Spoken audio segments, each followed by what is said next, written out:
asalaamaaleykum mbokk téléspectateur lii quotidien TV ñoo ngi leen di nuyu di leen jaajëfal bu baax di kontaan di ñëwaat présenter leen seen plateau waxtaan ñu ngi ciy ànd ak Babacar Dione ak El Hadj Talla muy ñaari doyen yoo xamante ni seen xel dafa màcc ci wàllum journaliste bu baax am ci expérience tey nag balaa ñuy commencer émission bi dañuy commencer par souhaiter un joyeux anniversaire à El Hadj.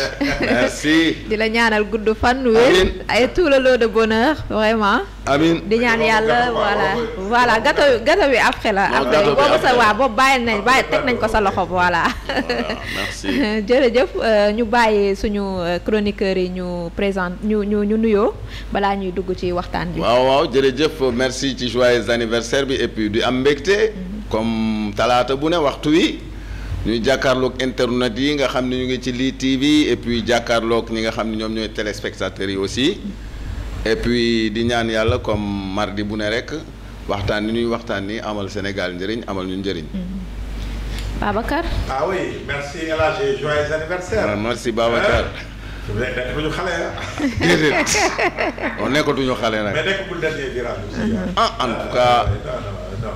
Pas dernier mais bon on est en train d'amorcer on n'est pas loin du dernier dund bi fii la dàqee. waaw. parce que on a eu quand même à être confronté à tellement de dégâts que. tout à fait que léegi dara garaawul. non. même quand on ne nous met pas dans la liste des médias reconnus. dinañ ñëw si sujet bi. yàlla na yàlla defal jàmm. amiin. des hommes frères un ami de longue date. amiin waay. yàlla na yàlla defal jàmm. sàmm la sàmm njaboot bi. amiin. lépp loo yaakaar sa àdduna yàlla defal la ko. donc tu es un homme bien. te noonu lay demee sax. non la sax neex ba jaaxal. incha allah bu soobee yàlla nuyu internautes yi téléspectateurs yi. leen sant également si assiduité bi. tout à fait ak régularité bi nga xam ne moom la ñuy suivre suñu émission. voilà merci Babacar di remercier encore téléspectateurs yi ci seen présence di balaa ñuy commencer rek dañuy dem rapidement ci actualité brûlante bi mooy la publication de la liste des médias reconnus. Bon il y a eu des médias ay icônes yoo xamante ni vraiment gisuñu leen ci liste bi lii quotidien ci la bokk aussi bon dañuy bàyyi ngeen joxe seen appréciation par rapport ak publication. non boobu moom Babacar ay commencé parce que moom mooy. waaw parce que waaw surtout. non xam nga El Hadj je dirais que pour man contrairement à ce que ñu yow parce que j'ai reçu beaucoup d'appels de gens qui me disent oui comment c'est fait comment c'est fait man leen non. Moi, je dis que ils ont publié une liste provisoire. Donc, je dis que tant que c'est une liste provisoire, pour ñu waxoon liste définitive, là peut-être nañ am beneen réaction bu ute ni ñu toogee tey. dañ ne liste provisoire, ça veut dire que c'est pas encore définitif. Deux, ñu ne il y a ni ma comprendre parce que samay journaliste a commencé par Dieynaba qui est maintenant directeur de publication ak Astel bi nga xam ne moo fa demoon ak liste bi jot dañu ne ma ministère bi nee na je dirais pas le ministère mais ministère bi nee na am na ñaari catégorie yoo xam ne ni si ñu génne ci lañu bokk mooy ñenn ñi inscrire ñu ci plateforme bi nga xam ne moom la ministère bi joxe woon pour nga inscrire parce que c'était la première condition pour ñu doog la seetu ndax tu as rempli les conditions ou pas ñun nag inscrire nañu même quand beaucoup de nos collègues de patrons de presse et tout ça disaient que bu kenn inscrire tout ça ñun on a dit on va se conformer à la loi en tout cas au vœu du ministère dañuy inscrire donc on s'est inscrit sur la plateforme beneen condition bi mooy nekkoon lan beneen condition non dañu ne ñi inscrire ba pare ñi inscrire nag on leur donne le temps de s'inscrire kon bokkuñu si ñi jox le temps pour ñu inscrire donc on s'est inscrit et vraiment Dieynaba moo nekkoon di dox avec tout ça tout ce qu'on nous avait demandé comme papier def nañ ko d'autant plus que BD Média parce que lii quotidien dañuy wax lii TV lii quotidien.com tout ça dafa conformé wu dafa am benn groupe de presse éditeur mu nekk BD Média avant c'était Wow Média qu'on a changé en BD Média moom moo nekk en règle di fay suñuy impôt di fay suñuy taxe di fay lépp am des journalistes yoo xam ne daanaka ñëpp dañoo am carte nationale de la presse ah kon xam nga foofu moom les conditions pour exercer ce métier là ñu nekk si maintenant am na ay galgal yoo xam ni avant de dire mon opinion sur le truc donc je veux dire tant que loolu am na ñun on va se rapprocher demain en tout cas des services du ministère pour xam lan la ñuy reprocher donc jarul yóbbu jarul ba ñu wax loo xam ni yenwul maanaam ñu am mais déjà de autorisation ministère pour exercer ce métier-là de journalisme teguñu ko fenn ñëpp xam nañ ni presse c'est un régime déclaratif surtout nag quotidien tout à fait nga xamee ni da ngay dem ISN bi au début parce que ñun aussi ministre bi di kii ñun ñoo ko gën a xam presque. dëgg la bi ñuy créé journal. 30 ans 30 ans xam nga. 30 ans xam nga ban année laa njëkk a créé journal. le supporter Mbourois. tout à fait en 1994. tout à fait. te xam nga lu ñuy laaj ISN la ñu doon laaj daan nañu da ngay dem. avant da ngay dem bureau des archives du ministère. tout à fait building administratif. la nekkoon da ngay ñëw ñu jox la ISN bi après nga doog a génne léegi sax dañu ne il faut nga génne benn numéro. ñu doog la ñu doog la jox ci ISN. donc loolu am nañ ko c'est pas un problème. on peut toujours parler si journal ak tout ça. imprimer la ngay imprimer yaa xam tu peux imprimer 3 exemplaires 4 exemplaires tu peux imprimer 1000 ou 2000.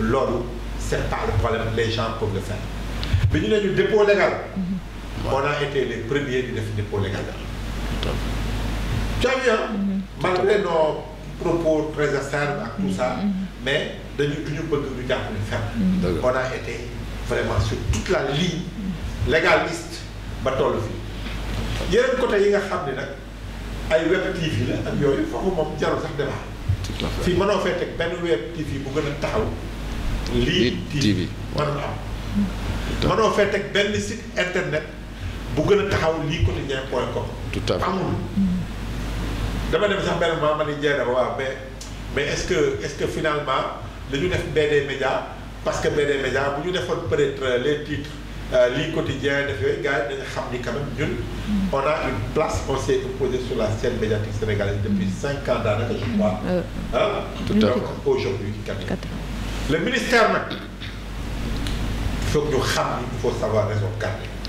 ñeneen ñi je sais pas wax naa icône je sais pas inscrire wala inscrire je sais pas vraiment je peux pas parler en leur nom mënu ma ko def mais man je peux parler en mon nom propre personne je dis bien personne ne peut nous empêcher d'exister sur la scène médiatique sénégalaise d'exercer ton métier d'exercer mon métier ah non non loolu moom ah boo leen bëggee de xanaa ñu koy def de police ñëw fii fekk ñu en direct génne suñu bagage loolu moom boo leen bëggee ko def personne ne peut nous empêcher d'exercer notre métier évidemment on a des journalistes yoo xam ne ñu sacrifié waaye ça aurait été plus simple waaye ñu toog wecc bi ñuy am dem géej lakk jën dëgg la organise xam nga organise waay toog jaaxaan lekk ko ne fan mais aujourd'hui chaque fin du mois nelawatuñu ñu ngi xool nu ñu fay salaire bu xale yi nga xam ni ils ont besoin de travailler tout à fait yéen nag bu fekkee vous vous souciez pas du travail de ces journalistes là de ces techniciens là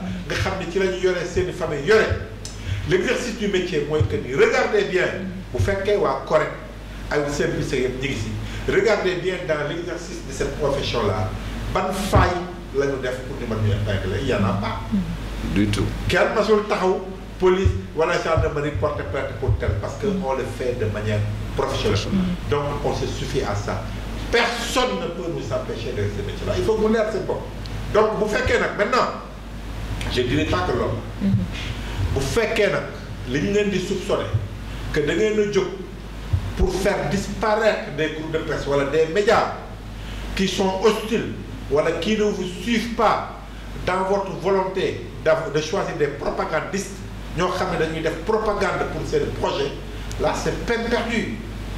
carrément c'est peine perdue.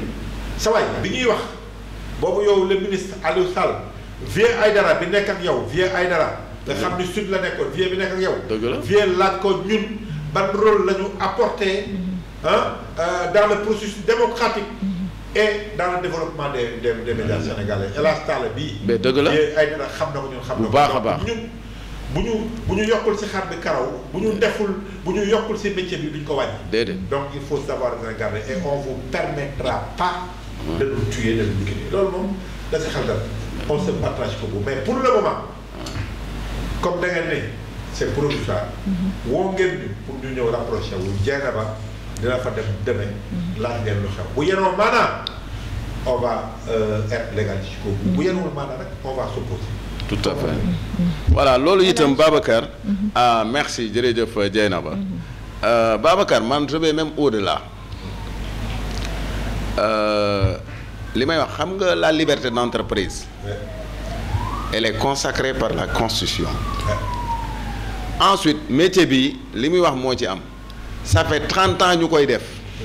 94 ba 2024 ça fait 30 années. 30 ans. 30 ans nag nit mënul di exercer métier. nga ñëw ne non. deful leneen. waaw ba pare ne lii et puis Babacar. au nom de quoi sax. je trouve que même la démarche elle est pas normale. am nañ defe naa chantier yu ëpp yu gën a rëy yoo xam ne du ay chantier nekk fi ci ay presse bii mooy war a wax presse bii du wax presse bii ñooy def presse bi et puis monde bi toll na foo xam ne léegi c'est la globalisation. say mun nga toog sa kër tu utilises les médias léegi comme on dit tout le monde devient journaliste. avec le portable. dafa yomb donc xam nga c'est essayer d'arrêter la mer avec ses bras. da ngay sonal sa bopp c'est-à-dire. ce que je peux comprendre man mooy d'abord leurs critères de sélection c'est des critères subjectifs. ensuite tu ne peux pas en réalité heure bi à l'heure où on est au 21e siècle ñuy wax ay intelligence artificielle ak affaire yooyu yow nga nekk fi naan wéy damay contrôler wéy médias yi war a wax ak médias yi warul wax. Sénégal tey jii nañu waxante dëgg la liberté d'entreprise li Babacar doon wax bu njëkk ba booy defar presse ISN ngay dem. après def dépôt légal et puis le problème est réglé. nga créer sa entreprise et puis recruter say journalistes say techniciens say chauffeurs say caméramans ñëpp ñëw liggéey et puis il y a tout un monde derrière. donc seen affaire bi laa bëgg ñu teg ko ci suuf dañ koo war a teg ci suuf parce que du mujj fenn et puis ils vont jamais contrôler comme ils pensent. média soo koy jéem a contrôler ñoom sax. ils devaient être les premiers à encourager les gens à aller créer des médias parce que ñoom médias yi ñoo tax tey jii ñu toog fi ñu toog bu nu ko fàttee tey jii bu doon Soleil RTS APS rek amoon comme média Sénégal danañ leen tëj ba nëpp ci kaso bi comme ni nu koy waxee te kenn du ko yëg mais tey jii médias yi ñooy tax soo ni cas ñu ne Ousmane Sonko laal nañ ko nit ñi génn donc ñoom tey jii ñoom ñoo waroon gën a ñoŋal médias yi ba médias yi gën a ñoŋ parce que foofu la àdduna toll àdduna nag yàlla du ko tollee fi mu tollee nga ni déedéet man damay dafa mel ni ngay wax da ngay defanteeg yàlla man loolu laa gëm donc gis nga pour en fait aller très vite dans ça déjà moi j'ai appris que quotidien nee nañ bokkul quotidien le quotidien bu Madiambal Diagne parce que ñoom ak Madiambal jubóowuñu Madiambal nga xam plus de 20 ans quotidien saa yu ñu yeewoo jënd ko lii bi fi nekk tey jii nga xam ne fii la nekk lii ça fait plus de 5 ans pignon sur rue saa yoo génnoo da ngay gis lii tey dem na ba keroog maa ngi leen ko wax France 24 teg nañ lii bi ñuy waxi Sénégal teg nañu lii donc un média reconnu sur le plan international nga ni yow sur le plan local doo ko reconnaître xam nga da ngay sonal sa bopp. et puis am na yoo xam ni am nañ lu leen doy sëkk ak ay chantier yu leen gën a mag yoo xam ni tey jii réguler la presse déjà yow tu as mis le conseil national de régulation de la presse xam nga lu ngi leen laaj ñu réguler pas wàññi c'est-à-dire s'il y a 500 journaux ou 500 groupes de presse nañ réguler ils ont le conseil national de régulation ñooñu seen métier mooy xool exactement est-ce que les gens sont aux normes ak affaire yooyu donc loolu du liggéeyu sax ministère de la communication je crois que Mamadou Oumar Ndiaye tey jii loolu war a nekk chantier bi gën a rëy mu jéem a xool nu mu koy régler en plus on a beaucoup de mécanismes yoo xam ne c'est des mécanismes qui contrôlent la presse Corrède ngi fii Synpics ngi fii et puis il y a d'autres les jeunes reporters ak ñeneen donc ñoom am nañ beneen chantier boo xam ne tey jii waruñu et puis tu parlais de Vieux Aïdara yàlla na ma yàlla baal Vieux on a absolument rien contre lui mais Vieux n'était pas un journaliste à Sud c'était un technicien. vieux xam nga lu mu doon def Sud monté ay antenne Sud FM. bu amee il a jamais pris le micro. musul wax ci journal musul bind après le dem ay set. tu te rappelles. bi Karim Wade moom ak kële. bi Karim Wade di defar lële nu mu tuddati ak les Maïmouna Ndour Faye. Cette info ak Abdourahmane ba finalement tu as vu ils ont eu des problèmes. finalement on connaît la suite hein, ce qui s'est passé donc yow mënoo jël kooku taf ko sa bopp tagal ko ba pare dénk ko chantier bu gën a rëy bii nga xam ni mooy chantier Sénégal nga naan ko wéy mais écoute tu sais il faut que tu me régules la presse wala ku nag am na yoo xam ne non attends il faut qu'on arrête. xam nga la moo tax vieux am importance ci processus bi ñuy wax au moins am na lu mu fekk. lu bari. c'est vrai en tant que technicien. moom ci boppam sax waru ko woon nangu. parce que bi ñuy installé Sud FM. Sud. ci la ko Babacar Touré jëlee France. mais oui dugg ànd ak ñun liggéey. benn moment c'est un passionné de la presse. mais tout à fait benn moment bu ñuy soxla woon dem reportage sax yàkkamti mooy taal oto. mais dëgg la dugal ñu il était au cœur des manifestations. tout à fait contre le départ de Abdou Diouf. tout à fait pour le départ de Abdou Diouf doon ñëw ñu ànd ak ñun tout ça. oui c'est bien moo tax ma ni moom. man mii moo ma montel sama antenne Tamba. tu as vu Tambacounda. donc il y a des choses Sud FM Tamba c'est lui qui l'a monté avec son équipe. il y a des choses yoo xam ni moom warul xool ñu koy def parce que je crois pour man. oui bu ñu ko tegee foofu à côté. mais oui c'est pour que mu mën a xelal ministre bi. mais oui conseil par rapport ak vécu ak li mu dund li mu fekkee. tout à fait ne quoi déet lii parce que ñun je répète personne ne peut nous empêcher d'exercer notre métier. te si niñ ko bëggee nag l'essentiel c'est que qu'on se conforme à la loi. par quel truc on a mis des organes on paye nos impôts on paye nos taxes on paye des salaires on est même allé jusqu'à régulariser nos employés nos trucs dans des conditions extrêmement difficiles masuñoo lekk aide à la presse nii si Ablaye Wade nii si Abdou Diouf nii si Macky Sall damay aide à la presse suñu tur nekku sax bu fekkee loolu ngeen bëgg gardez votre aide à la presse surtout que vous nous devez de l'argent convention xam ne fayoo leen ñu ko yéen a ko téye faale wuñu leen on continue à exercer notre métier di xool naka la ñu mën a fexe ba toj suñu bopp ginax waaye nag quant à vous allez plus exercer da ngeen di ndax seen bopp de le jour où nag vous décidez peut-être que sama gars yi ragal bay ñëw. le jour où vous allez décider de venir avec la police les forces de l'ordre pour jël suñuy micro arrêté là nag ce sera toute la population sénégalaise le monde entier qui sera témoin. tout à fait mais xam leen ni ñun moom à la guerre comme à la guerre nekk leen ci yoon ñun ñëpp ñu jàpp ci Sénégal jëm kanam boo leen bëggee nag jaay doole aussi doole ëppoo leen ko kenn. mais ñoom am nañ seeni média bopp. loolu itam il faut ñu souligner ko Dakar Matin seen média la jot na seen média la yooyu yëpp xam naa dañ koy reconnaître dans la presse dañuy reconnaître ay jot na ay Dakar Matin donc la presse qui leur est favorable li ma gëm mooy li gars yi doon wax ñoom ils sont venus avec une volonté d'étouffer la presse qui est libre indépendante et tranquille mais comme tu dis c'est peine perdue parce que kenn mënul arrêter le progrès personne ne peut arrêter la mer avec ses bras tey jii man su ma neexee mais booy def vidéo nag chaque jour génn di saaga fii comment tu vas les réguler nan ngay réguler booy yi nga xam ne chaque jour ñu ngi extérieur mais que booy leur Mollah Morgun la nan lañ koy réguler mënuñu ko donc il faut qu'il nañu xam ni chantier boobu moom ñu dugg fi ñu teg seen tànk baaxul par rapport à la presse ci génnaat voilà bon dañuy tëj ci parenthèse boobu ñu ñëw ci actualité bi démb installé nañu député yi 15e législature donc une journée vraiment particulière parce que gis nañu les travaux n'ont commencé qu'après 17 heures. tout à fait donc situation boo xamante ne xaaruñu ko woon aussi peut-être que certains vont penser que c'était banal mais on se pose des questions quand même. El Hadj ma bàyyi la nga intervenir. xam nga loolu lu muy indi mooy manque de préparation. gis nga ils ont fait un séminaire à Saly. c'est-à-dire que leur séminaire à Saly n'a absolument rien réglé.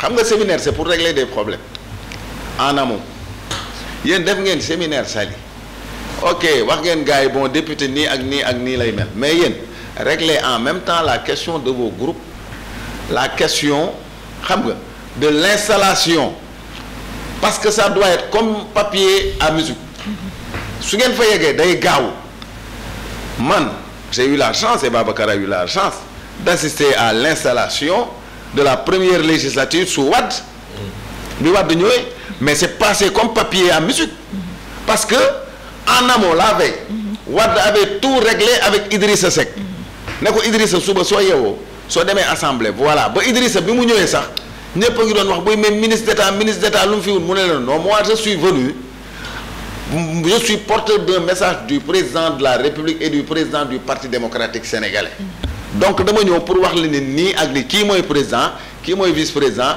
kii mooy questeur kii mooy premier secrétaire kii mooy deuxième secrétaire ba bureau bi kii mooy président commission bi kii mooy président commission donc moom laa lay wax gis nga impréparation loo jàngul doo ko tari xam nga ndeysaan yàlla nag mooy maye may na leen mais li mu leen may la ñu xamul dayoo bi nu mu toll parce que bu ñu xamoon dayoo bi nu ñu toll duñ convoqué assemblée 10 heures et puis xam nga ko convoqué assemblée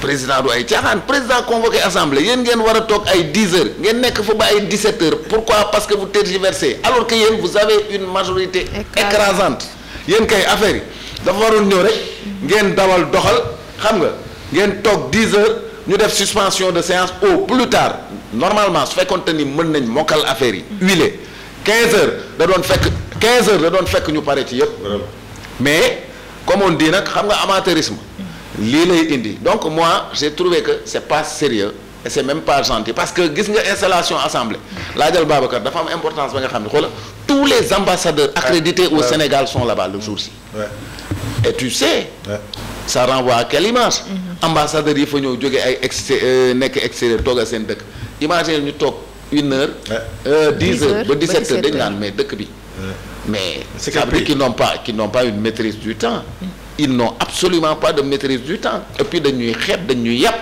France quand tu dis c'est 10 heures c'est 10 heures États-Unis quand tu dis 10 heures c'est 10 heures donc il faut ñuy sóoraale yooyu il faut ñu xam le Sénégal n'est pas un monde n'est pas un pays xam nga isolé autarcique le Sénégal fait partie du village planétaire et que au-delà de ñoom li ñuy xalaat nous sommes observés de par tout le monde surtout que nag nous sommes cités comme un bon modèle démocratique en Afrique de l'Ouest loolu il faut que ñu koy préserver di xool aussi yi nga xam ni moom la ça di respecter nit ñi et puis di respecter aussi les étrangers et puis nos parents qui sont autour de nous. Babacar am na solo li mu wax. d'autant plus que c'était un moment solennel. mais oui. alternance am ngay tijji assemblée tànn date nekk si fast track ni ngeen ko bëggee parce que bëgg ngeen coûte que coûte ñu voté budget bi donc fast track boobu yéen a ko war a jiite nekk maintenant li nga wax huilé te xam nga Pastef on peut avoir l'impression que dañoo am leader bu ñu kii mais Pastef c'est une armée mexicaine évidemment Pastef coow rek ils ont peut-être la chance ou benn avantage de garder un peu seeni affaire ci biir loolu si parti socialiste laa ko gisewoon dañu nekk en bureau politique xeex reyante mais bu ñu génnee kenn du xam li xew loolu gisuñu ko si Ablaye Wade gisuñu ko si Macky Sall ñoom nag delluwaat nañ si loolu ils peuvent garder leur problème interne mais yaakaar naa ni reyante rek moo mën a tax retard boobu parce que bon on attend de voir ndax ça va être confirmé ou pas mais li ñu jox ci information waa Pastef dinañ ci démentir wala ñu leeral ñu en tout cas c'est l'information qu'on a reçue mooy que ni même pour la présidence de l'Assemblée nationale il y a eu des problèmes parce que El Malick Ndiaye dégg naa dem na ba démissionné ba ñibbi kër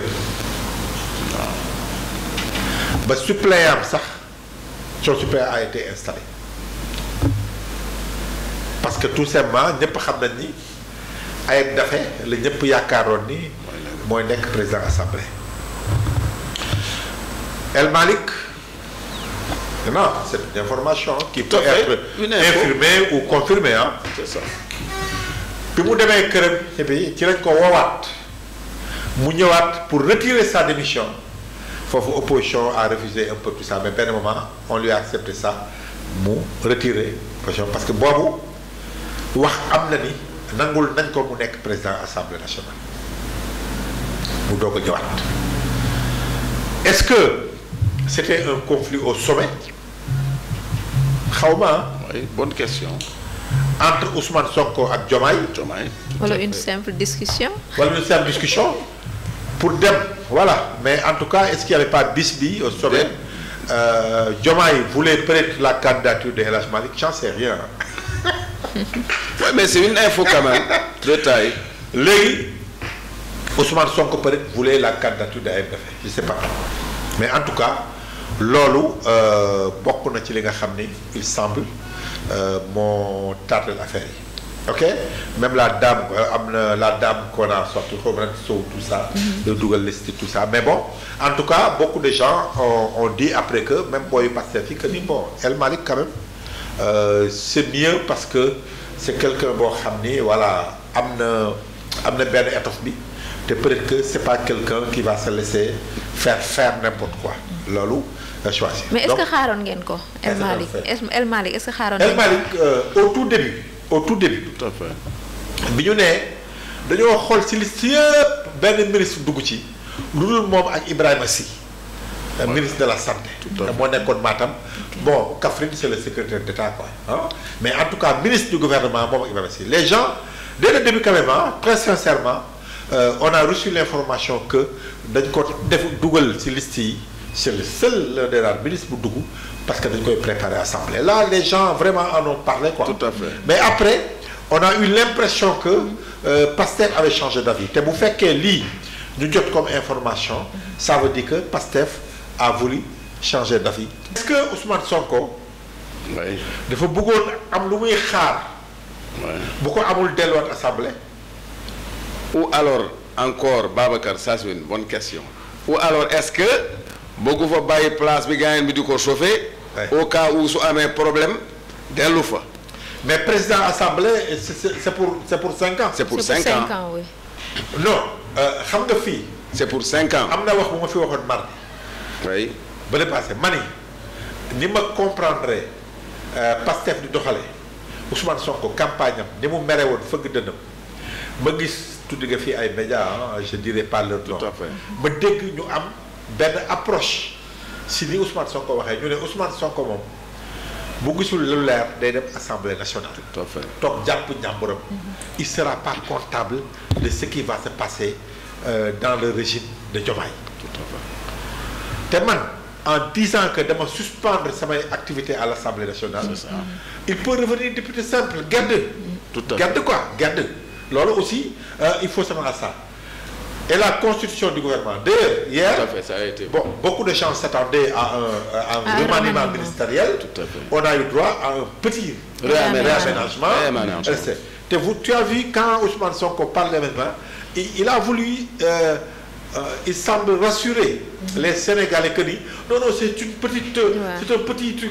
Il a insisté sur ça, que il a dañu ko ñongalaat tuuti rek. tuuti rek lu mënul ñàkk la parce que fal nañ ko lu mënul ñàkk la. Pourquoi Ousmane Sonko voulait coûte que coûte rassurer les Sénégalais ou peut-être Pastef que ni kenn laalul dara ci gouvernement je sais pas mais quoi qu'il en soit on a eu à apprendre plein de choses tout hier ce qui s'est passé à l'Assemblée dont vraiment la suspension la demande de suspension ces activités du départ de Ousmane Sonko de l'Assemblée nationale. Ils sont deux à demander la suspension comme tu dis Babacar. Le secrétaire d'État. Parce qu'il y a une nouvelle loi qui a été votée sous Macky Sall. Ça si tu suspends.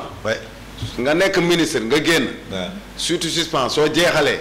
ministère par exemple président xam nga mooy tànn ministre. su yeewoo tànnatu la. tu as le droit de retrouver ton poste de député au niveau de l'Assemblée nationale. foofu laay waxee foofu nag Ousmane a ngi politique carrément. ça veut dire que wóorul Diomaye. voilà c'est-à-dire que non. non wóorul Diomaye. non xam nga non dafal nag non xam nga foofu Babacar. wóorul ndax Diomaye mais non Babacar mënu ko wóor. mënu ko wóor. Diomaye déggoo li ma la wax. heure bi moo xam li Ousmane Sonko di def yëpp. waaw mais Ousmane Sonko xamul ci li Diomaye di def xanaa Diomaye bëgg moom mu xam. président waaw. est-ce que yaa ngi dégg tey jii ils sont convoqués en conseil des ministres parce que Diomaye calendrier international am suba day voyager. waaw. Diomaye c'est le chef de l'État. ensuite démb il a pêché un peu Ousmane Sonko bi mu génnee juste assemblée xam nga nan la pêché oui journaliste RTS yi ñoo ko sonk alors vous restez à l'Assemblée ou alors vous restez à la il dit non moi je reste Premier ministre. Je choisis la primature. mais c'est pas à lui de choisir moom la ñuy wax c'est-à-dire que man damaa xamul kan mooy conseiller en communication il faut que ñuy wax ak non dëgg la qu'il est incontrôlable aussi. non c'est quand même grave alors. un Premier ministre incontrôlable ça n'existe pas au Sénégal. C'est grave. ni incontrôlable la yow gis nañ ni pare. Idrissa Seck gis nañ ko fi bi mu commencé dualité au sommet de l'État Mamadou Dia gis nañ ni mu pare na def ndànk te xam ni nag il n'est plus dans la rue il est au sommet de la République nga xam ni foofu c'est organisé et organisé par l'armée c'est pas du jeu lu ay faux et il est observé par comme je dis par le monde entier donc doo wax ni way man je retourne à la primature c'est pas de son ressort. C'est au président de choisir s'il retourne moom mënoon na dem président ne ko mais écoute moi je pense que ça tu serais beaucoup plus mieux à mes côtés def ko ministre d'État avec tous les portefeuilles ne ko écoute viens à mes côtés man je pense que fii nga may gën a utile donc il faut pas que muy jiitu paaka ci mbaram il est chef de parti il n'est pas chef de l'État loolu il faut mu koy bàyyi xel ci dans sa communication donc ça c'était un truc que j'ai relevé hier. Ouais, mais Dembou, pourquoi loolu c'est une question que je te pose peut-être. mooy lan moo tax Dembou il n'a pas s'il a été reconduit. Oui. Dans ses fonctions de Premier ministre. Oui. Pourquoi bi ñuy lire. Oui. Gouvernement liiruñu ko moom. si lire nañ ko. Ousmane Sonko liiruñu ko. Ils ont commencé par Yacine Fall. Tu as exact. Si. Ils ont commencé par Yacine Fall. Oui, le secrétaire général. Wax nga dëgg. Le ministre des Affaires étrangères. Oui, comme dit le secrétaire général de la présidence. dafa ni oui c'est que moom décret. Donc pourquoi liiruñu ko. Non moom son décret normalement n'est pas dans le même non le président. On doit le lire. Oui, tout à fait. On doit le lire. Le président il doit prendre 2 décrets. Ah oui, de nomination. Décret de nomination du premier ministre du gouvernement. Non boobu wax nañ ko. loolu question la Assemblée nationale bi nouvelle législative ça suppose que ni gouvernement dafa war a démissionner pour que ñu def remaniement. Ça suppose non c'est de fait dafa war a démissionner. Normalement. Mais pourquoi le gouvernement n'a pas démissionné? Non, le gouvernement a démissionné, Babacar. A démissionné. Foofu lire nañ ko. Oui, il est mis fin aux fonctions du gouvernement. Voilà. Maintenant, comme tu dis nag. Mais le premier ministre en fait. Il y a 2 décrets. Ouais. Non, 2 décrets. yu président war a jël. Ouais. Décret nommant le premier ministre. boobu amul. boobu bokkul ak décret bu amee liiruñu ko. boobu amul ñu lire ko. non am na Babacar mais liiruñu ko. mais Ousmane Sonko annoncé na ko ci déclaration wax na ni président dafa renouveler na confiance am. oui mais président su ko renouveler léegi nag secrétaire général de la présidence dafa wax décret numéro tel. Voilà. Du tel. Monsieur décrète le président monsieur Ousmane Sonko est nommé premier ministre de la République du Sénégal. Parce que bii mooy Ousmane Sonko 2 gouvernement. Mais dès lors que démission. Est-ce que comprendre. Dès lors que démission. Si. Man yéen a ma wax. Si. Dès lors que la démission a été constatée. Si. Mais démission kay. Mais non démission. Il a lu la démission. Mais par contre il n'a pas lu le décret. Ah tu dois être. Nommant Ousmane Sonko. Nomination. Voilà bii sax mooy gouvernement Ousmane 2. Ousmane 2 Sonko 2. Sonko 2 bii la. Donc c'est ça. C'est comme ça que ça s'est toujours passé dans la République. noonu la mës a demee Sénégal donc comme tu dis liiru ko mais daf ko waroon lire à haute intelligible voix. ñëpp dégg. Mais ça peut être mystérieux ou mystique.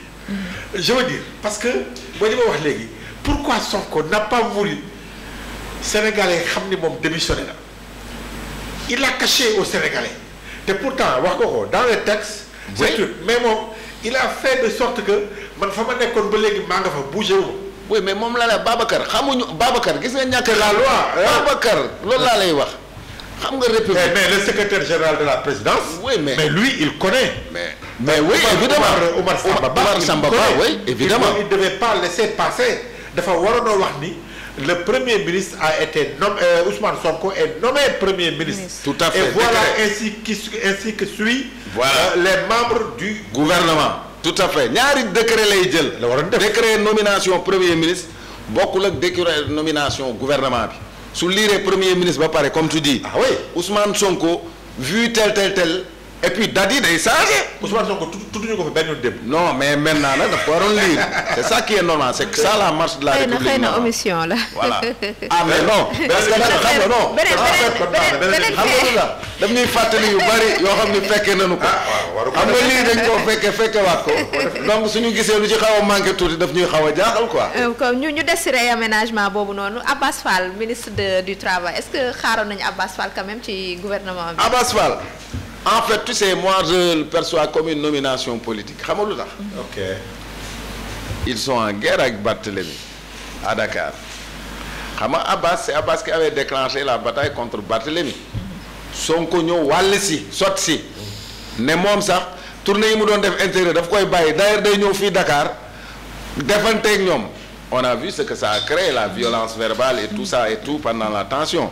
Moi je pense que aujourd'hui c'est pour mieux contrer Barth à Dakar parce que xam nga Barth quand même am na tey jii c'est le maire de Dakar. quoi que tu puisses dire loolu kenn mënu ko koo bañal.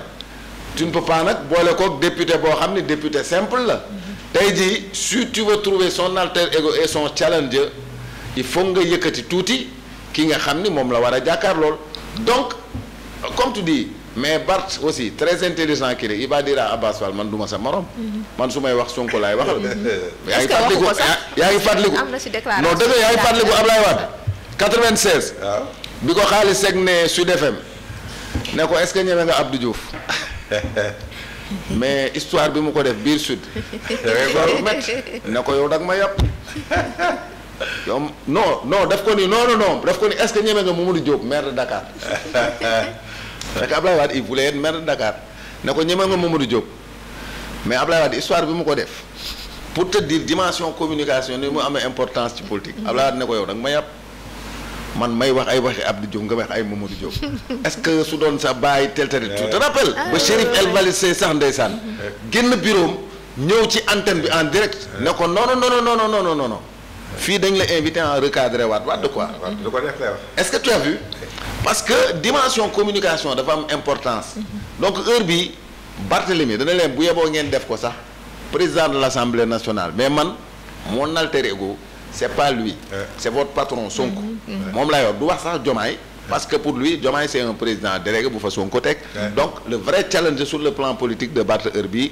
c'est Sonko donc je trouve que comme on dit par avant lay wut ak à travers les Abass Fall pour bon ça aussi c'est très politique et c'est moi c'est la lecture mais xam nga nag on sort de l'élection législative bu Pastef nag dafa gagné Barthélémy tout à fait donc ça mais une bataille mais la guerre est pas perdue mais une bataille mais c'est une nouvelle donne c'est une bataille qu'il a perdue la guerre il y a 8 mois à la présidentielle Pastef dafa gagné taxaw la candidature de Khalifa dañ ko gagné Dakar ñu ñëwati 8 mois plus tard ñu dem élection législative la liste de Barthélémy Dias maire de Dakar dañ ko gagné à Dakar dans le département de Dakar avec l'intercoalition et tout donc moi je crois que on a en tout cas du point de vue politique Abass Fall qui dirigeait la liste de Dakar am na beneen envergure bu mu mën a wax ci politique yi mën na waxee neneen bu toogee assemblée mën na ñëwaat ci beneen forme c'est comme ça que ça se passe la même manière que je l'avais dit pour Ousmane Sonko aujourd'hui tu l'as vu hier son air serein même si démb je me demande pourquoi il est venu c'était pour nous montrer costume bu rafet bi mais loolu benn communiqué la woon rek.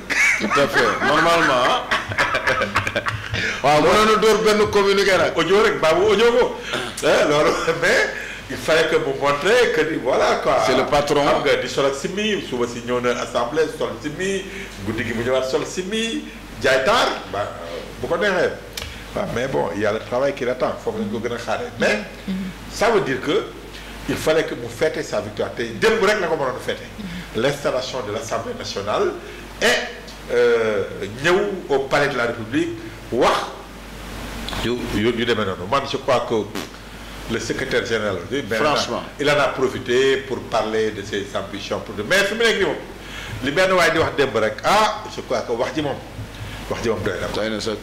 Vous pouvez avoir des gens qui défendent les projets de PASTEF, normalement c'est normal hein, parce que pour expliquer aux Sénégalais tout ça mais nag yéen ñi jiite ngànk affaire yi il faut parler moins hein, il faut parler moins liggéey la ñu xaare mais démb c'était ça l'Assemblée nationale hein. Tout à fait. Même si avec ces couacs là qu'on a eu à voir ba dem ba bëgg a passer minuit ba Guy Marius Sagna moom ñëwaat ne leen non ça suffit hein, député ay nit la loi comme 106 tout à fait donc je crois qu'il y a eu mais je crois que c'est dans l'apprentissage hein, que tôt ou tard aussi avec le temps ils vont apprendre aussi à changer à se conformer mais nag léegi c'est course à la montre avant le 15 pour que budget bi aussi ñu mën ko voter donc je crois que PASTEF en tout cas et le régime dans son ensemble am na lu ko gën a soxaloo importance parce que Sénégalais yi nag fi mu nekk élection amatul Sénégalais yi dañu ne tekk di leen seetaan pour xool fan la ñu jëmee ñu ngi ñuy diri ñii bon neexu leen non pas voter pour PASTEF ñu ngi leen di diri di xool suñu ndog yi fan la ko gars yi di diri donc loolu je crois que démb c'est un pas fort qui a pris même si waa taxaw moi je considère qu'ils ont commis une erreur quoi parce que li tax ma wax ko mooy mënoon nañoo jël le poste de membre de bureau 8e vice-président je crois parce que waa PASTEF dañu ne foofu jigéen dafay nekk wax nañ leen ni proposez-nous une femme waa taxaw daal di arc-bouté wu si Farba Ngom nekkul ko tumal def séddoo nañu les membres du bureau Aïssata Tall Sall c'est vrai en tant que président du groupe parlementaire day nekk membre de fait du bureau mais yow ngeen am possibilité vous avez une femme ku mel ni Thérèse Diouf ko dugal mais vous vous arc-boutez sur Farba Ngom ne Farba Ngom ou rien ah mais PASTEF jël affaire bi gàddu ko dem te ñoom sax je crois qu'en 2022 ñoom loolu la ñu defoon ne waa PASTEF waa Yewwi on leur a fait la même chose mais pourquoi ils se sont arc-boutés d'autant plus qu'ils avaient la possibilité de faire entrer une jeune Thérèse quand tu vois maintenant la composition de nos institutions avec la quarantaine et tout ça mais bon def nga une présidente de groupe parlementaire qui n'est plus jeune, en tout cas qui est moins jeune que là.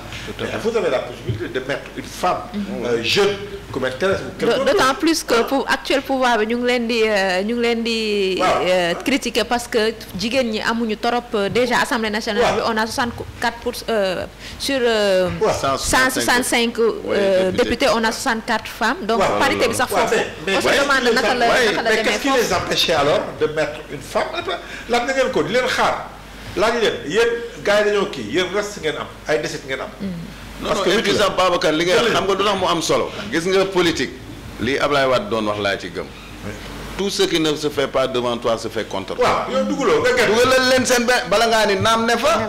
nañ dugal seen benn nit mu toog foofu. luñ fay càmbara luñ fay am mu xam ko. génne farba wuree di wax ak ñoom. mais évidemment léegi nag mu nga comme tu dis nag c'est le bâton bu ñu leen delloo. bu ñu leen delloo parce que dañ ko defoon ne ni donc je crois que foofu moom aussi ils ont manqué d'expérience. mais tout à fait ils ont manqué de tact. mais ouais, et c'était la possibilité pour une femme encore de faire. mais évidemment pourquoi pas.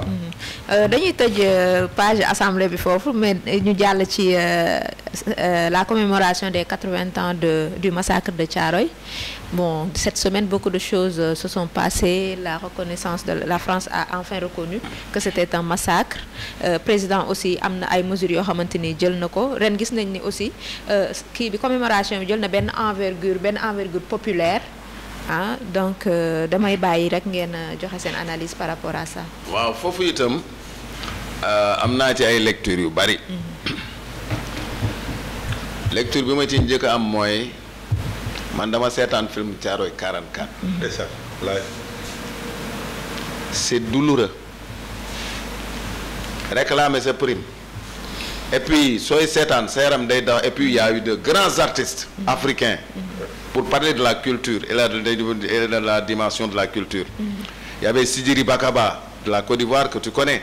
Grand cinéaste africain qui a joué le buet dans Sidiri Bakaba ñu ngi ci Ismaïla Lo mu ngi ci bi ngay gis nii Ismaïla Lo mu ngi ci Ibrahima Sané grand Ibrahima Sané journaliste RTS donc ñooñu sooy seetaan film bi gis leen nii après tu es content quoi. Maintenant tramu film bi. C'est triste. Mais xam nga lu am triste parce que dañ leen bett. ay 5 heures du matin la char yi jóge fii Jal Diop. ndeysaan nga gis ni ñuy traversé di dem Thiaroye. gis nga sentinelle bi c'était Sidiri Bakaba. muuma la woon waaw. muuma ci film bi. dëgg la comme mënul yuuxu ne gars yi char yaa ngi ñëw dóor si leen gis nga casque militaire bi moom la jël di dóor ci baraquement yi parce que c'était des baraquements naan leen yeewu leen tubaab yaa ngi ñëw bombarder leen malheureusement ce qui s'est passé maintenant comme ils disent léegi le gros problème qu'il faut régler et ça nag l'autre jour j'ai entendu le professeur Mamadou Diouf def ci benn kii ne ko woy chef d'état yi kenn mosu koo toppatoo ça c'est faux historien bu toll ni moom nay xool bu baax li mu wax d'ailleurs Mounirou Sy tontu na ko tontu bu garaaw ne ko arrête chef d'état yi fi mës a ñëw ñëpp depuis Senghor qui a été prisonnier de guerre ba ci Macky Sall ba ci tey jii Bassirou Diomaye amul benn président africain bu ci waxul tey jii il y a eu beaucoup d'avancées dans ce dossier maintenant ce qui reste comme ils disent et ça je pense que loolu mooy nekk chantier Diomaye nañu fexe ñu xam fu ñu leen enterré ci fosse commune yi et maintenant la science elle est tellement développée que benn historienne française bu ci nekk di wër dafa ni suñu leen déterré mën nañ identifier ku nekk ci corps yi su ko defee les familles font leur deuil ba pare nag ñu indemniser leen parce que xam d'abord le nombre de morts parce qu'on ne connaît pas ba léegi y a beaucoup de chiffres qui sont avancés donc loolu aussi il faut que ñu régler ko loolu je crois que c'est très important maintenant dimension populaire ak cérémonie officielle bi mu ñu am foofu itam c'était au camp de Thiaroye ngeen baal ma de mais dangeen wax xëy na xam naa danañ ni singali na Ousmane Sonko singali wu ma ko de Ousmane Sonko sa présence à la cérémonie soo koy décortiquer nga xam état xam communication di nga xam ni kii xamul état xamul lu tax cérémonie officielle suy président di ñëw tout le monde s'efface il n'a même pas à aller saluer le drapeau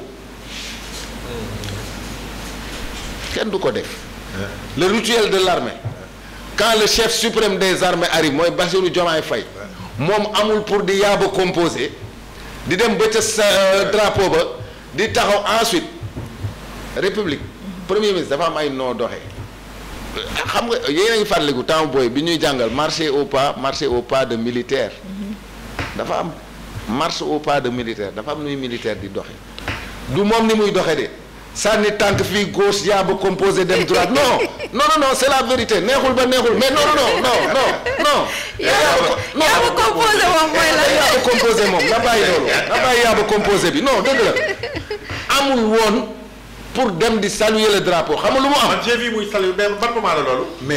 mais dafa ñëw mais ñu gunge ko. après laa gis image yi quoi mooy bi muy doog a ñëw. bi muy doog a ñëw dafa ñëw ñu dóoral ko gunge mu dóor tapis rouge bi dem ba ci drapeau bi saluer ko ni il a nag ñun ñëpp nous sommes des citoyens et ça j'ai demandé à des généraux de l'armée aba man du ma waxantu nii. parce que aussi ku nekk am nga sa domaine. samay xaritu généraux de l'armée laa woo à la retraite. ne leen seetaan ngeen cérémonie bi ñu ne seetaan nañ ko ñu ne. dem nañ ba ni c'est le SEMGA qui devait le recadrer ne ko defal ndànk président mooy ñëw fii su jógee Thiaroye ci cimetière yi day ñëw fii te bu ñëwee fii donc tout ce qu'on fait ici moom rek a war a am mën na nag. moom la ñu ko préparé ko ak voilà non c'est vrai que c'est le chef suprême des armées moom dong moo am droit dem xoolal ñu yóbbu ko mu dox de façon solennelle ba ci drapeau bi ñëw taxaw.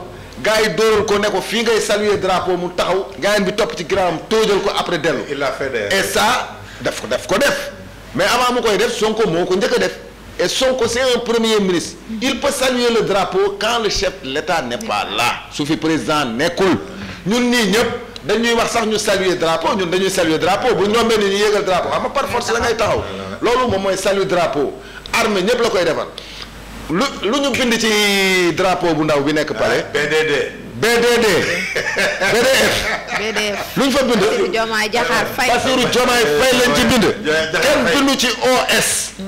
kenn bindu ci OC. BDDF oui. BDDF donc loolu il faut ñu jàngal ko ko. généraux de l'armée. xaw ma ndax jaxaay dugal mais dama rombaat lii la. ñaari dee la. non déggoo généraux de l'armée yi nee nañu. ñaari dee la waay. non en fait les officiers de l'armée de grands officiers ñoo ma ni quand le chef de l'État est là regarde c'est comme le 4 avril. le 4 avril xam nga il y a pas une cérémonie plus officielle que le jour de notre indépendance est-ce que mës nga gis premier ministre ñëw ñu ne ko fait la revue des troupes salue le drapeau nga doy ko def day ñëw protocole ñëw ne karab ubbil ko buntu bi bu ñëwee mu ne ko sa chaise a ngi nii toogal patron bu mag baa ngi ñëw moom fii su ñëwee ñu yéegal ko ci seen auto militaire bu ngande boobu il fait la revue des troupes avec le SEMGA bu defee revue de troupes avec SEMGA ba pare ñëwaat toog ñu wàcce ko ne ko monsieur le président voilà le fauteuil présidentiel fii yaa fii buum di bummi yow la yàlla dénk réew mi donc tout ce qu'on fait et puis du point de vue de la communication ça se fait pas tu effaces ton patron sa patron ñëw nga war ko yéegal tatagal ko nga ñëw di yaa ba composé foofu naan da ngay dem di saluer ay drapeaux ak affaire yooyu non il faut ñu recadrer ko jàngal ko luy république parce que sinon foofu protocole bi aussi fayiruñu c'est le SEMGA qui doit organiser le protocole aussi dañ ko war a wax ne ko président mooy ñëw fii amoo droit saluer drapeau wàccel ñu installer chaise au premier ministre su fi président nemul nag yow su la neexee président il peut te donner tous ses attributs ne la par exemple man du ma fa ñëw mais dama lay wax man j'ai été avec le premier ministre du Sénégal Babacar man du ma waxantu ay premier ministre c'est des choses que j'ai vécues pendant 5 ans j'ai été avec Mohamed Abdoulaye Dionne j'étais son conseiller dëgg la gis nga méridien président dañ fa mës a ñëw Macky Sall moo waroon def cérémonie officielle bi dernier moment mu ne mënu ko def ne premier ministre na dem xam nga da ngay xool sax gis nga dispositif premier ministre ak dispositif pour président sécurité laajal Babacar cérémonie yi du bokk garde présidentielle bokkul ak buy ñëw di déployer wu ak ñi nga xam ni ñoom ñooy sécurité premier ministre ak protocole premier ministre gis nga Mohamed dafa ñëw toog protocole bi ne ko monsieur le premier bi mu ne ko bon comme c'est le chef de l'État ngay représenté fii voilà le fauteuil mu ne ko fauteuil yu président yàlla tere moom aussi noonu la ñu ne ko mais pourquoi mu ne non président kenn la amul ñaar fauteuil bi kenn du ci toog ñaari nit donc loolu c'était juste une anecdote que je vous racontais pour vous dire rek mu ngi commettre ay erreurs yu grave yoo xam ni d'abord sur le plan de la communication parce que ce patron du fës ngay fës ensuite sur le plan protocolaire parce que sa patron du dem de saluer drapeau ngay saluer drapeau. Non, tu as parfaitement raison moi je crois que du point de vue de l'ordre protocolaire am na yoo xamee ni du protocole tout court am na yoo xam ne war nañ ko xoolaat waxoon naa fi keroog bi may wax je crois que fii laa nga waxoon que ni Ousmane Sonko amatul pour fëgg dëndam ci dara parce que du point de vue de la légitimité politique am na ko mais du point de vue de la légalité il est premier ministre il n'est pas plus qu'un premier ministre donc loolu da koy sóoraale j'ai vu hier de temps en temps ça lui arrive s'il le prépare s'il n'a pas d'émotion il est très sobre man hier j'ai vu au palais de la République un premier ministre très sobre c'est ça qui est normal très sobre wax même si je dis que li mu wax mënoon na ko audio voilà mais il a voilà quoi il a été très sobre je crois que yooyu dañ koy xaar ci moom tu as parfaitement raison mais au-delà de tout ça moi je crois que il y a eu un long processus pour ce qui est des tirailleurs sénégalais mais quand même l'événement la commémoration en tant que tel ma su fay am.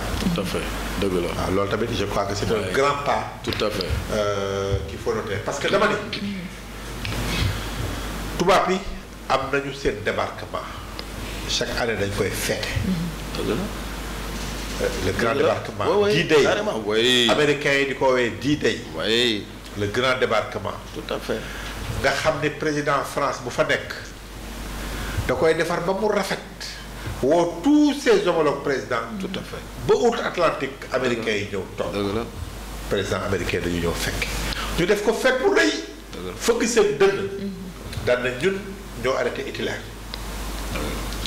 mais ñun tamit il est temps que ñun africains ñu fëgg suñu dëgg. gis nga affaire li nga wax rek la gis nga le monde la géopolitique affaire de communication la également. c'est très important. tu poses des actes yoo xam ne kii montre que yow tu es fier de ce que tu es. te man si cadre boobu laa jëlee la commémoration des 80 ans du massacre de Thiaroye.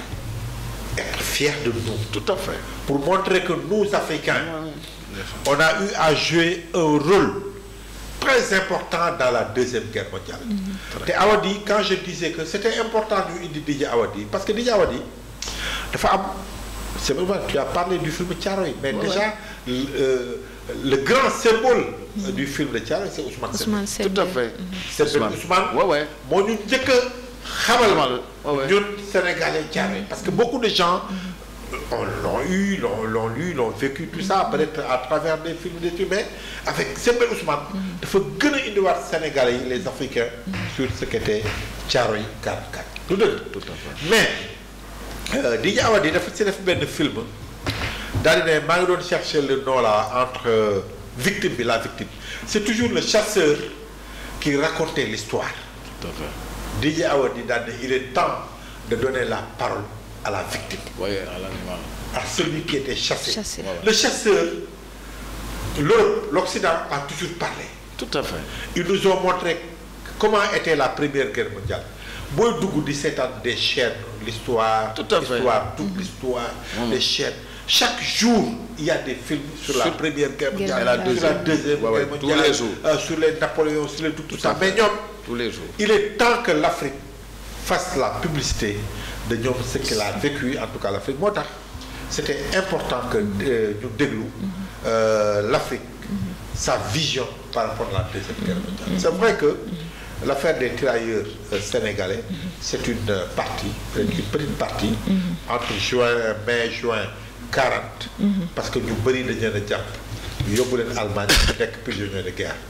Parce que à peu près sur 3000 yoo xam ne qui sont partis 2000 la ñu xalaate sax peut-être sax dañ ci dee quoi à la limite parce que ay 1000 et quelques jàpp nañ leen moo tax ñu ñëw kaa Thiaroye li tax deewuñu maanaam dañoo nekkoon prisonniers dans des casernes allemandes camps de concentration tout ça bi ñu ñëwaatee nag directement Thiaroye ils n'ont pas connu les affres de la guerre hein. Bon à part être dans des camps jàppale prisonniers bi ñu ñëwaatee mais ils ont voulu ñu bañ a leen ko mais c'était important que l'Afrique je crois que l'Afrique pouvait être plus présente avant-hier dimanche ce qui s'est passé parce que c'est vrai on a eu le Gabon c'est important on a eu la Mauritanie mais pour moi c'était important et c'est important qu'on prenne Dieynaba on en a parlé un peu Ganima am na ñu naan il y a eu une journée dédié aux tirailleurs. Mais tout à fait ça bon journée am na journée boo xamante Abdoulaye Wade moo ko décrété mais c'est par rapport au débarquement c'est par rapport au débarquement journée du tirailleur sénégalais il y a la journée du tirailleur aussi qui est célébrée au niveau international oui boobu mois d'octobre la mais c'est important que fii Thiaroye 44 la ah pour montrer une part importante boo xam ni catastrophique on peut le dire. Tout à fait. Dramatique. Massacre. Oui, un crime de masse. Oui. Massacre. Je crois même qu'on doit aller vers un crime contre l'humanité. Mais oui. Les chiffres ont été maquillés quand même. Ah oui, non, mais il faut qu'on aille vers un crime contre l'humanité. J'ai beaucoup aimé pour que la France reconnaisse ça. Peut-être qu'Abraham après, le titre, si le Sénégal si proche de la vérité. Mais oui. Si près de la vérité. Oui. Lolo, je crois que c'est un pas. Je crois qu'il faut même aller vers un crime. C'est ça la vérité. C'est un crime contre l'humanité. Parce que,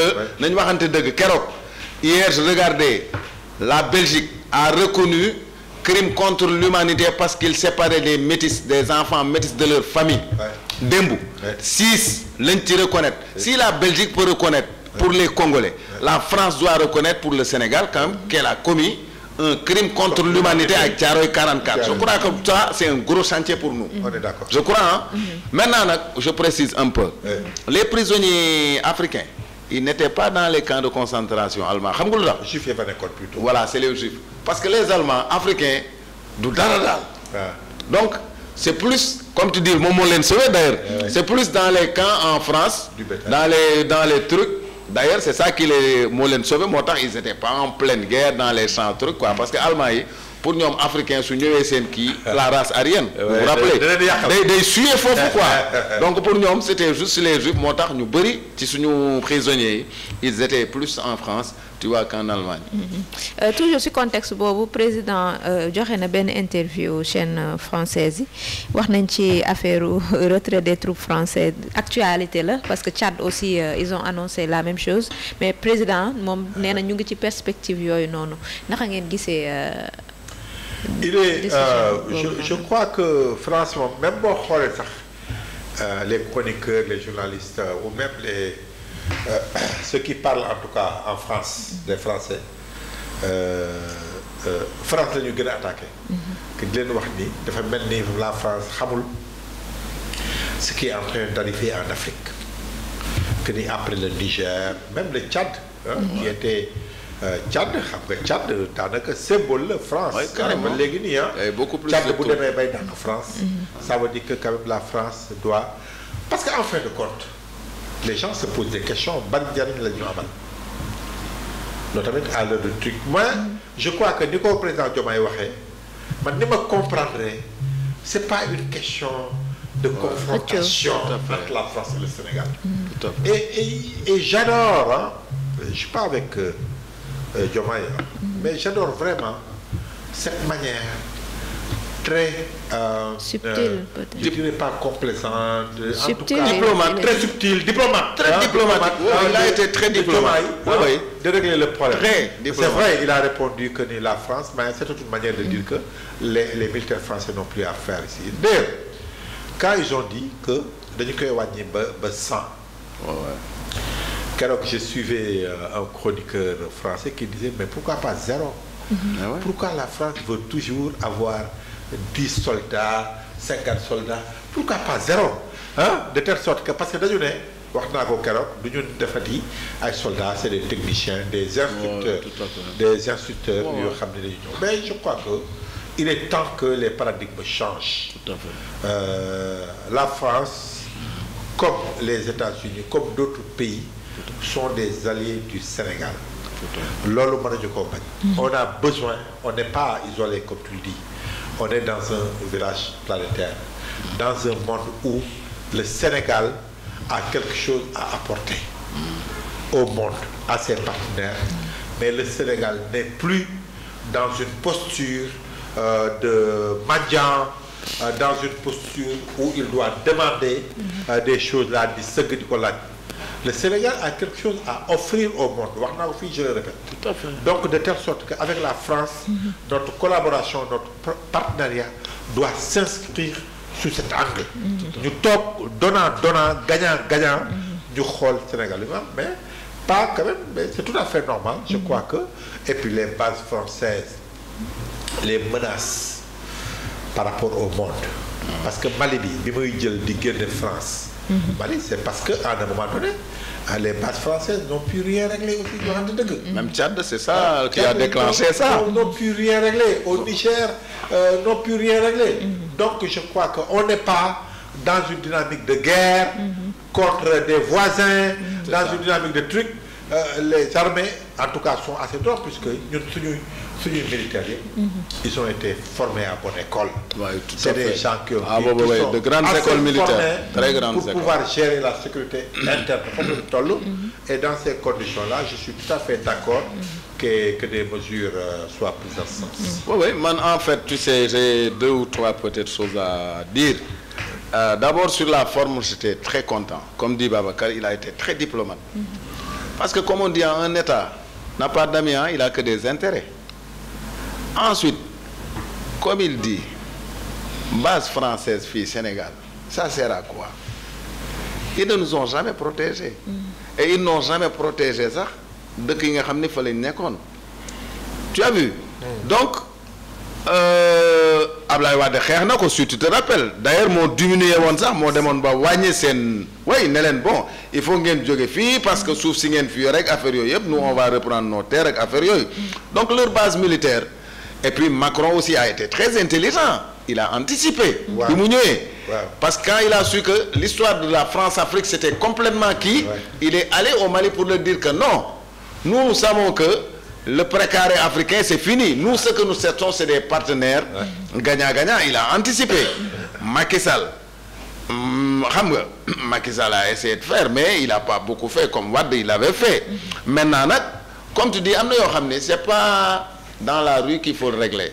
Et c'est comme il a répondu le président Diomaye. Il dit écoutez, en temps réel et le moment venu, nous discuterons de façon intelligente comment on va procéder au retrait des troupes françaises sur le continent et la primeur reviendrait aux autorités françaises. Il a été très diplomate, très chef d'État. Et puis, la question qu'il retourne aux journalistes, lui dire que est-ce que vous accepteriez que nous, pour te dire, même nos agents de sécurité qui gardent nos officiels, pour nous dougal sen pistolet France, non, c'est tout un parcours du combattant. Non, vous n'arrivez pas avec vos armes. Donc, nous avons donc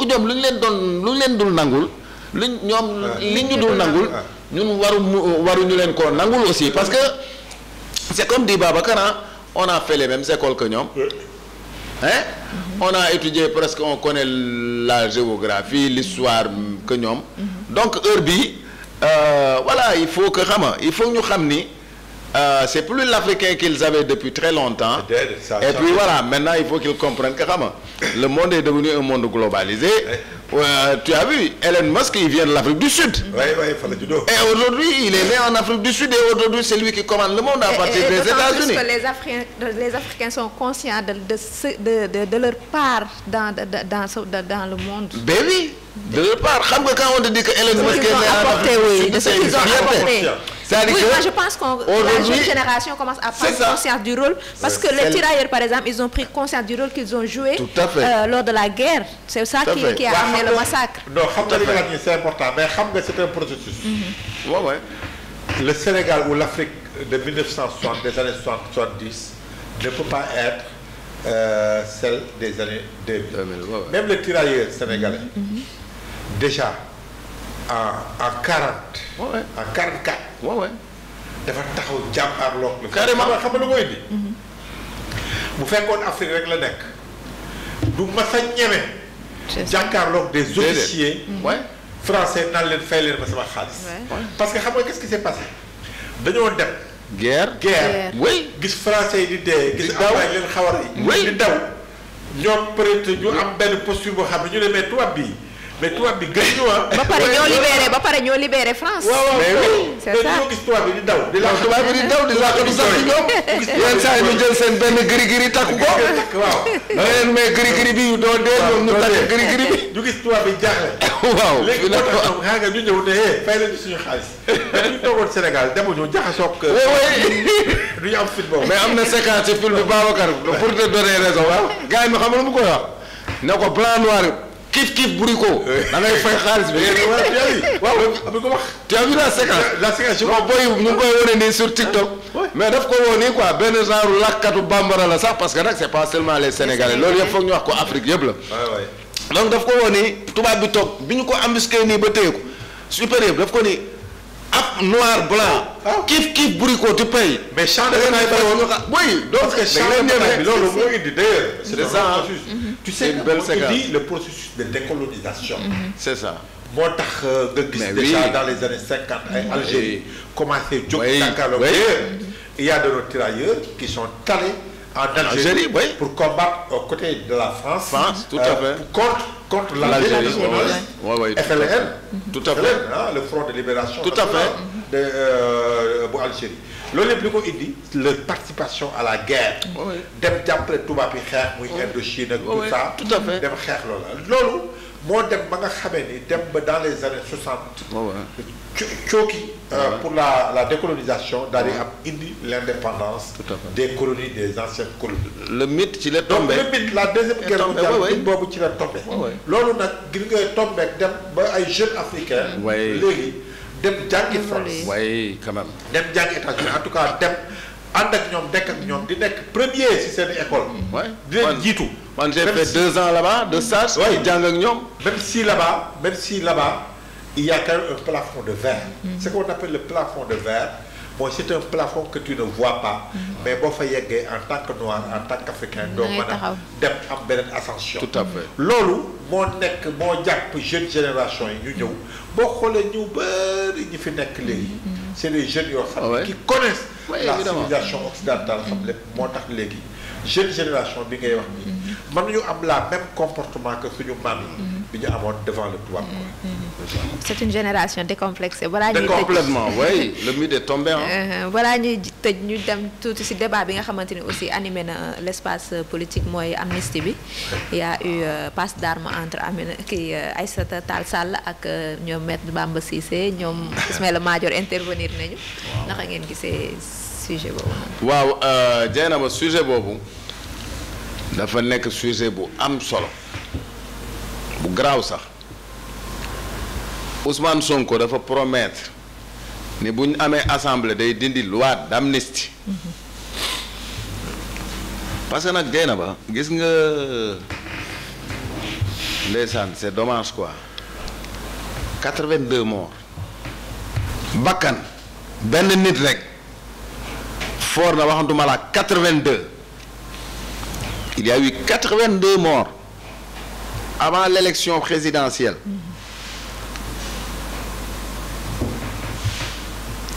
ñu dem première chose si vous vous rappelez après le 21 mars les événements aussi bien l'opposition dont le chef était Ousmane Sonko que le pouvoir avec les maîtres Sidiki Kaba qui était le porte-parole ils avaient dit on ouvre une commission d'enquête pour situer les responsabilités parce que boobu jiiñante ba bëri na kii naan yow yaa rey opposition naan pouvoir yow yaa rey pouvoir naan opposition yow yaa rey gis nañ ay nervi fii gis nañ ni arme fii rax ci police bokkuñu ci gis nañ ñu song fii ay gendarme ay caserne un peu partout donc dëkk bi jaxasoo ñu toog fi pendant une semaine kenn ñemewul génn sa kër essence amu fi lekk sax pour nga jënd ko boutique yépp tëj.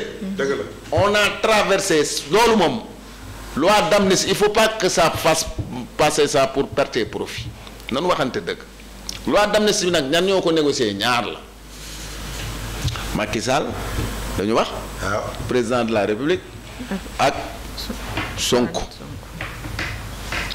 Aïssata Tall Sall sooy suivre li ñuy wax il y a deux positions tranchées Aïssata Tall Sall te dira que buñ ñëwaatee ci loi d'amnistie normalement ñoom Sonko dañoo war a dellu kaso xam nga loolu mënul ne c'est pas possible c'est-à-dire la loi d'amnistie elle efface les faits les faits qui se sont passés alors maintenant tu entends ñele ñu ne la non comme c'est une loi c'est un décret qui l'abroge décret moo ko jëloon def loi d'amnistie ñu prolonger ñu promulguer ko décret moo koy dindi et puis assemblée moo ko voté woon am nañ assemblée majoritaire assemblée moo koy dindi.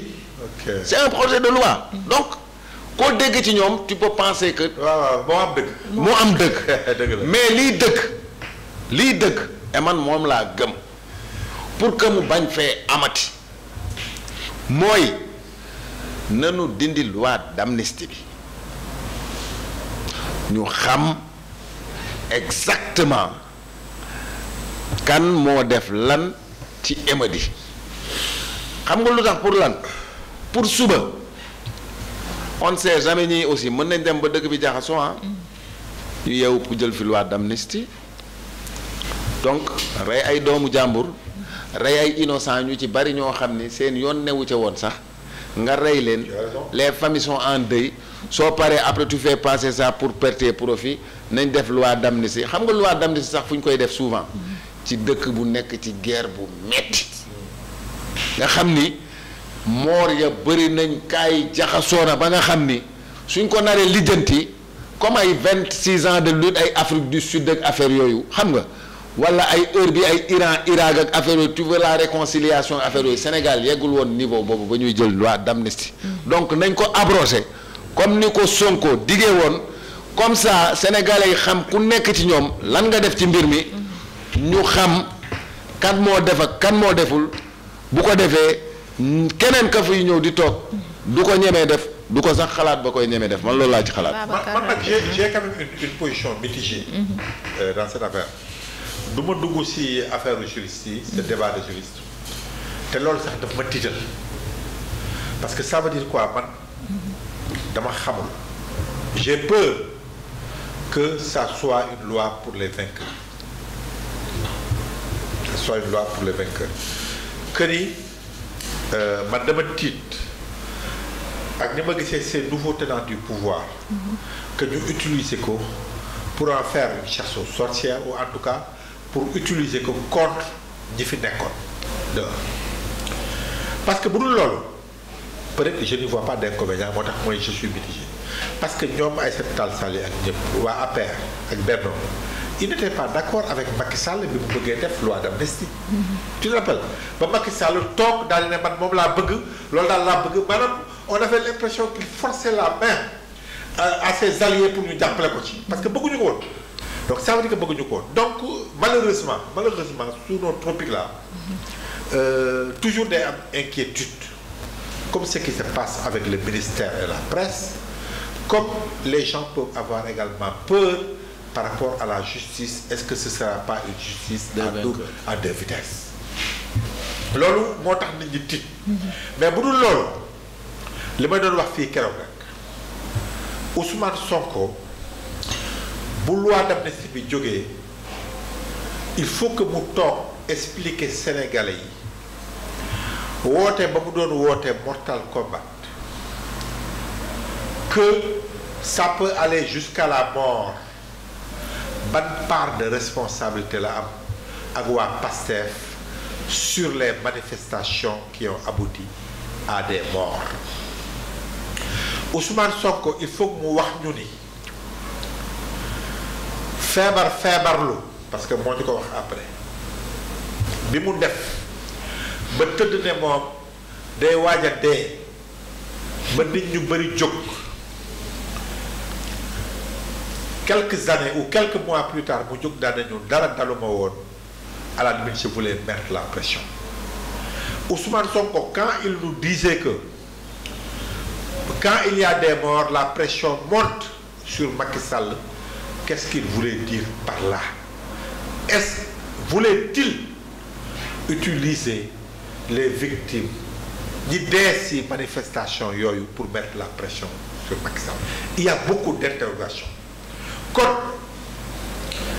waa PASTEF wala ces nouveaux tenants du régime comme booy dégg ku mel ni Sarré le porte-parole du gouvernement muy wax vous n'êtes pas exempt de reproches d'autant plus que il y a eu des enquêtes qui ont été sorties publiées par la police par nos FDS qui vous incriminent. Ces documents-là vont avoir un poids important quand il s'agira de revenir sur la justice, de refaire la loi. Donc ça veut dire quoi? Il faut savoir raison garder. ñi ngeen di incriminer peut-être yaakaar ni benn camp rek la parce que dégg naa kenn si yéen daal di ne ñi dee yëpp si ñun la ñu bokkoon. Ça ne règle pas le problème. te il n'y a pas eu que des morts. Il y a eu beaucoup d'argent perdu, beaucoup de trucs. ñooñu ñëpp il ne faut pas que ngeen ne waaye ñi am crime dégg naa sax ku naan ñi nga xamee ni dañoo rey crime lañ leen kii peut-être que ils sont plus responsables que les autres. Quand il s'agit de revenir sur la loi on met carte sur table ni plus cher. Mais man sama xalaat très sincèrement mooy je ne prône pas l'impunité. Mais dama ni Côte d'Ivoire bi nga xamee ni fa mu jaar Sénégal jegewu ko je me limiterai à l'exemple de la Côte d'Ivoire. Heure bi Gbagbo ma ngay def campagne ma ngay wax ma ngay war est-ce qu'il est capable d'être candidat ou pas xaw ma parce que la loi reste assez floue à ce niveau mais dama ni la Blé Goudé nga xam ni on l'avait accusé de tous les maux heure bi ma nga biir Côte d'Ivoire di campagne di wax ci média yi. mais ñoom CPI da leen libéré de. waaw non dama la bëgg a wax rek waxuma sax affaire justice. dama la bëgg a wax le tort que le régime de Gbagbo peut-être a eu à créer à causer aux Ivoiriens xajuñu ko jege. Pourquoi ñoom à un moment donné de leur vie ils ont compris que peut-être ce serait mieux de se rencontrer. Ouattara a rencontré Gbagbo. Ils se sont réconciliés politiquement, ou en tout cas ils se sont pardonnés peut-être. Ils n'ont pas oublié peut-être. Mais je veux dire que ni foofu tamit c'est une brèche boo xam ne dama ko teg rek waxuma nañ def loolu de. que ni Sénégal la cohésion sociale, l'unité nationale dañ ko tegaat sur la table. xam ne de part et d'autre peut-être des erreurs ont été commises de part et d'autre. Aujourd'hui que ce qui est plus important pour moi dans la vie de la nation sénégalaise mooy quand il s'est agi pour le président Macky Sall de dire sortons-les de prison dañu toog allons aux élections te en ce moment-là wax ju baax laa dégg Ousmane Sonko wax ko di mu génnee prison si Macky Sall wax ju baax laa dégg Diomaye wax ko si Macky Sall di ñu génnee prison.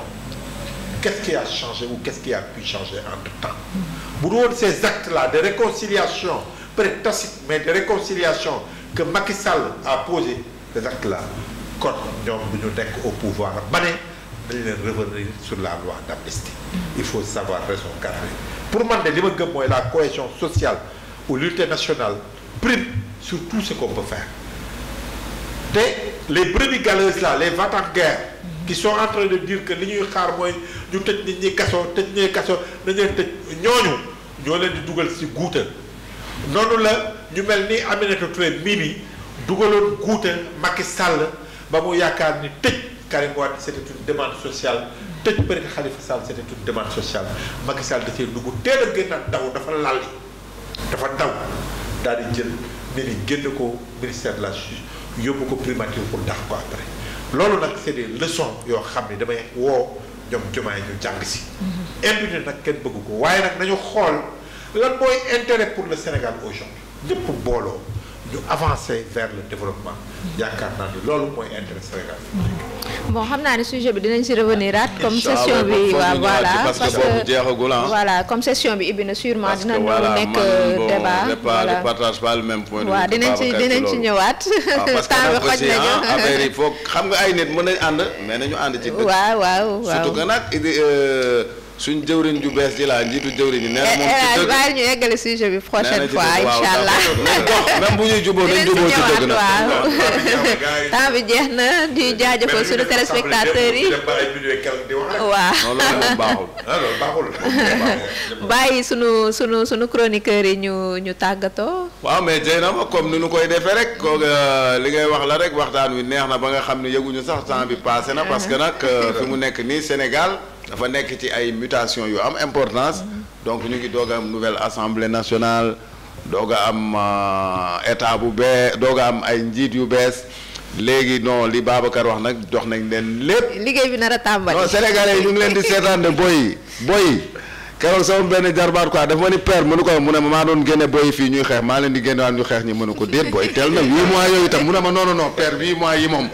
mais ko dëgg ci dëkk bi 8 mois yi danaan 8 mois yi tar gi mu tar Sénégal mu ko tar booy ñoo koy jooy mais bon yàlla dañu yàlla suturaal et puis xam nga jàppale leen ñoom itam comme ñoom la dëkk dénk réew mi xam nga ñu liggéey ko ba mu mucc ay ba nga xam ni bon ñëpp danañ ci gis seen bopp man loolu la andi ñaanal. amiin Babacar ñu wax ni liggéey rek léegi slogan boobu man laa leen tegal au lieu c'est un slogan que je disais à Nouvelle-Horizon boo fa nekkee bu bind bureau yi liggéey rek Issa Sall qui était notre directeur la bu ma bindee liggéey rek bu ñëw baare daan ne caaxaan rek donc dama ni du ma leen topp si jubal ma ni woon damay indi samay 3J juboo jàmmoo xawma ak lan non léegi sama slogan mooy liggéey rek juboo jub liggéey rek jubanti liggéey rek xawma jubal liggéey rek c'est le slogan qui liggéey rek kon boog ñu liggéey rek di jox rendez-vous sunu téléspectateurs yi